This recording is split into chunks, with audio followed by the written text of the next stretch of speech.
Վարդան Ստեփանյան, Դուշման Վարդան,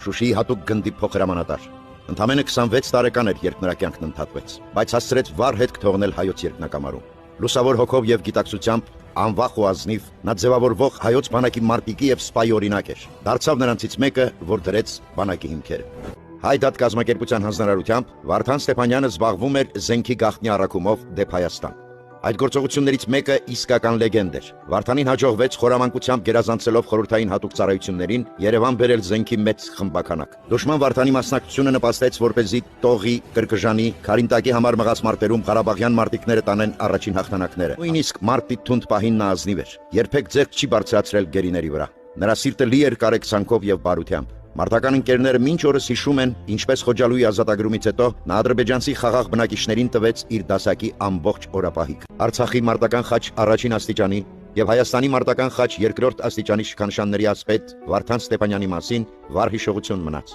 Նրա մայրը Զարուհին Երևանում իր փառավոր տղայի հիշատակին թանգարան է ստեղծել, որտեղ գլխավոր ցուցանմուշներից են Վարդանի պատրաստած գավաթները։ Նա երազում էր դրանցով հայկական աղթամար կոնյակ խմել Վանա լճի ազատագրված ափերին։